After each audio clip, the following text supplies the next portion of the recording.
அடிக்கடி கட்சி மாறுகிற பச்சோந்திகள் இந்த பதிவை நான் காணிக்கையாக்குகிறேன். எம்ஜிஆருக்கு ஒழித்துவிட்டால் அதிமுக இருக்காது.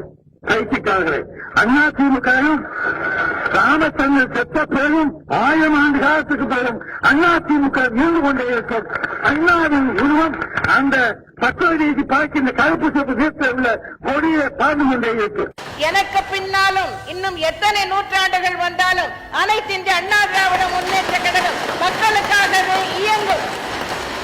2 நாட்களுக்கு முன்பாக தமிழகத்தினுடைய வெற்றி கழகத்தின் அலுவலகத்திற்கு முன்பாக 2-3 மணி நேரத்திற்கு மேலாக காத்திருந்து புரட்சி தலைவி அம்மாவினுடைய அமைச்சரவையிலே அங்கம் வகித்தவர்கள், அண்ணன் எடப்பாடியார் அவருடைய அமைச்சரவையிலே அங்கம் வகித்தவர்கள் மற்றும் புரட்சி தலைவி அம்மா இடத்திலும் அண்ணன் எடப்பாடியார் இடத்திலும் முன்னாள் சட்டமன்ற உறுப்பினர்களாக பணியாற்றியவர்களும் கேட்டுக்கு வெளியே நின்று கேட்டை திறந்தவுடன் புரட்சி தலைவர் எம்ஜிஆருடைய சினிமாவுக்கு அந்த காலத்திலே நாங்கள் எல்லாம் முண்டியடித்துக் கொண்டு உள்ளே ஓடுவோமே, அதை போல நான் முந்தி நீ முந்தி என்று ஓடி சென்று அந்த கட்சியிலே இணைந்திருக்கிறார். அவர்கள் சொன்ன குறைபாடுகள் கடந்த 9-10 ஆண்டுகளாக மனக்குறையோடு தான் நாங்கள் அதிமுகவிலே பயணம் செய்தோம் என்று சொல்லியிருக்கிறார். உங்களை நான் கேட்டுக்கொள்வது, உங்கள் மனசாட்சி கேட்டுக்கொள்வது, பல்வேறு வளமான இலாக்காக்களை பெற்று அமைச்சராக பணியாற்றிய போது, கட்சியினுடைய மாவட்ட செயலராக பணியாற்றிய போது மனதிலே உறுத்தலோடு இருந்தோம் என்று சொன்னீர்களே, அப்போதே அதை ராஜினாமா செய்துவிட்டு நீங்கள் அமைதியாக இருக்கலாமே.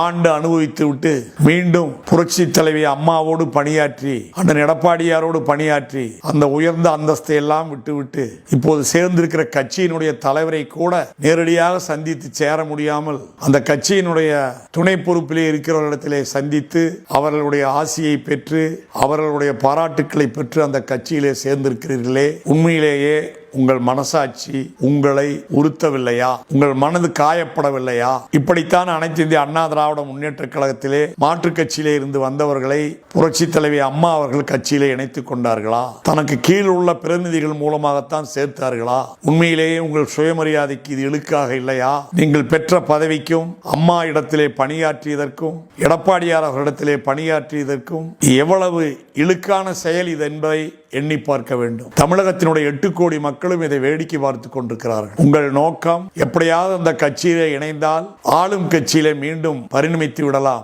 நீண்ட காலம் நீ போராடி எதிர்கட்சியாக செயல்பட வேண்டாம், போகிற போக்கிலே இந்த கட்சியிலே ஏறி இந்த குதிரையிலே ஏறி சவாரி செய்யலாம் என்று போயிருக்கிறீர்கள். உங்களுக்கு எங்களுடைய அனைத்து இந்திய அண்ணா திராவிட முன்னேற்ற கழகம் என்கிற குடும்பத்திலே நீங்களும் ஒரு காலத்திலே இருந்தவர்கள் என்கிற முறையிலே உங்கள் அனைவருக்கும் எங்களுடைய ஆழ்ந்த அனுதாபங்களை தெரிவித்துக் கொள்கிறோம். அதிமுக என்கிற மாபெரும் இந்த மக்கள் இயக்கம் எத்தனையோ வரலாற்று சிறப்புமிக்க மாபெரும் வெற்றிகளை பெற்றிருக்கிறது. ஒரு இயக்கத்தை தொடங்கி 10 மாத காலத்திலே அன்றைக்கு இருந்த திராவிட முன்னேற்ற கழகத்தையும் மத்தியிலே இருந்த காங்கிரஸ் கட்சியையும் தமிழகத்திலே பெருந்தலைவர் காமராஜர் அவர்கள் தலைமையிலே செயல்பட்டுக் கொண்டிருந்த பழைய காங்கிரஸ் கட்சியையும் வீழ்த்தி பிரம்மாண்டமான வெற்றியை பெற்றார். 5 ஆண்டு காலத்தில் தமிழகத்தினுடைய ஆட்சி கட்டிலே அறுதி பெரும்பான்மையோடு அமர்ந்தார். இன்றைக்கு போல மைனாரிட்டியாக எதிர்த்து நின்று போட்டியிட்டவர்களுடைய ஆதரவை பெற்றவர் ஆட்சி கட்டிலே அமரவில்லை. அதற்கு பிறகு எத்தனையோ சோதனைகள் வந்த போதெல்லாம் அந்த சோதனைகளை துவம்சம் செய்து அதிமுக வென்றிருக்கிறது, மீண்டிருக்கிறது. அதிமுகவின் வரலாறு உங்களுக்கு தெரியாததல்ல. நீங்கள் எடுத்திருக்கிற இன்றைய முடிவுக்காக நிச்சயமாக எதிர்காலத்தில் நீங்கள் வருந்துவீர்கள். ஆனால் உங்களோடு உறவாடி பழகிய சகோதரன் என்கிற முறையிலே வாழ்ந்த இடத்தை வசைபாடாதீர்கள். உங்களை உயர்த்திவிட்ட தொண்டர்களை தூற்றாதீர்கள். நீங்கள் இருந்த வீட்டை இடித்து தள்ளாதீர்கள், தரைமட்டமாக்காதீர்கள். சென்ற இடத்திற்கு விசுவாசமாக அங்கேயாவது தொடர்ந்து இருங்கள். அதிமுக மீண்டும் வாழும், வளரும். அண்ணன் எடப்பாடியார் தலைமையிலே மீண்டும் வெற்றிகளை குவிக்கும். நன்றி, வணக்கம்.